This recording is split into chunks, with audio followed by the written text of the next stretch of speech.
Good day sa ating mga subscribers sa YouTube o non-subscribers, and also those in the practice of criminology at those involved in the law enforcement groups. Today, at sa lahat ng ating mga criminology students, pag-usapan natin ang isang important decision ng resolution of the Supreme Court in Bank.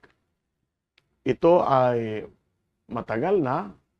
This was sometime in June 29, 2021. But I felt it very necessary to discuss it today. Ito ay on the rules issued by the Supreme Court on the use of body-worn cameras in the execution of warrants. Kasi marami sa atin ang hindi nakaalam na mayroong nilagay na guidelines, no rules.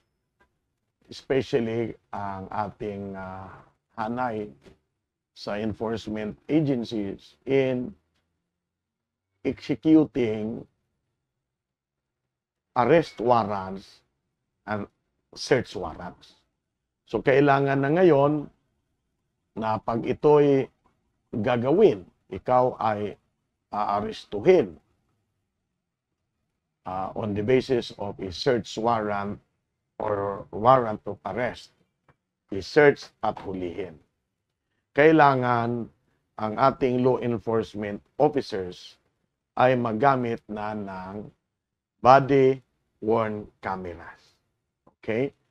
This is, of course, to protect the person being arrested or being searched. Okay? So, kailangan na ngayon gagawin ito para siguro ang accountability at the same time mahinto ang mga pagpang-abuso sa pag-execute ng warrants.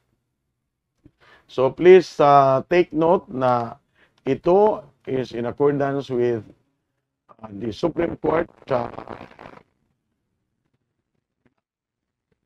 on the rules number 21-06-08-EC. Supreme Court ito. Okay. Ulitin ko, this is the requirement that whether it is warrant or arrest warrant, kailangan na ng body-worn cameras. Kung wala pa itong nasa screen ninyo, yung body-worn cameras, pwede naman magamit ng other recording device, ang tawag po, alternative recording device. So, kasi mahal yon, mahal yung body-worn nga camera, mahal yon. Napag-usapan nga, naging issue nga dahil sa cost. Pero kung wala, kailangan may tinatawag na ERD, Alternative Recording Device. Of course, under the Supreme Court order, may specification sa yung ERD. Battery niya, 8 hours. At ito, alinsunod nito, kailangan pagdating mo sa area, kung sakali search or serving a warrant of arrest, naka-on na yung camera. At ito ay patayin lamang pag natapos na ang proseso. Like arresting a person, pagsabihan sa kanyang mga karapatan, naka-record yon. Sa search, ganun din, naka-record. Until matapos. And pag natapos yon, may requirement pa na within 24 hours ma-submit on sa magtanggap, no, doon sa na record, no, doon sa either body worn camera or the alternative recording device. Diba?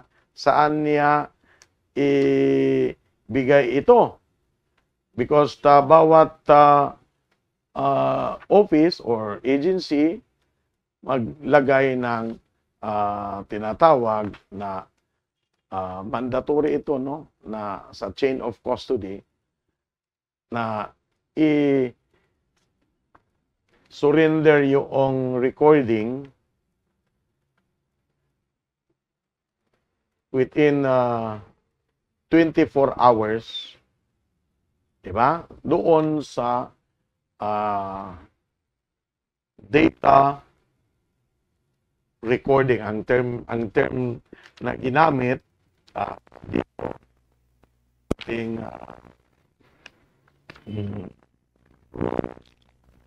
no? Dahil submit mo ito, no? To the because part ng ating pag-aaral sa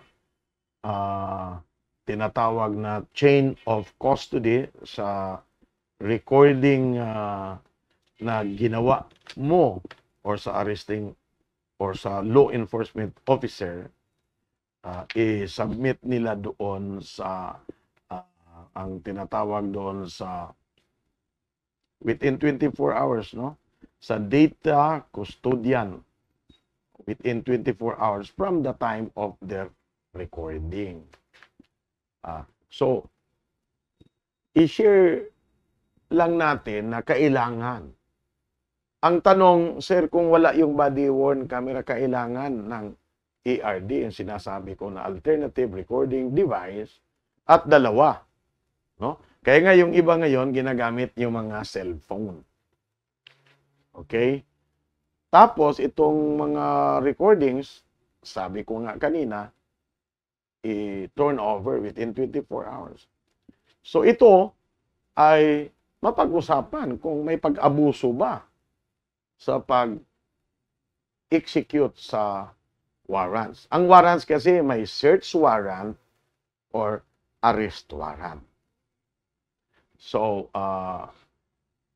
another tanong, sir, kung wala yon, kailangan mag-motion, mayroong tawag na ex parte motion, ang ating hanay ng ating enforcement agency doon sa court na pwede silang i-allow.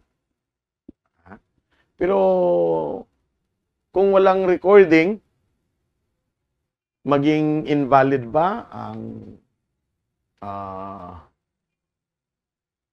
pag-execute sa warrant, search or arrest warrants? Yun ang ating pag-usapan sa next episode dito. So subscribe to our YouTube channel for more knowledge, information relating to execution of arrest warrant and search warrant.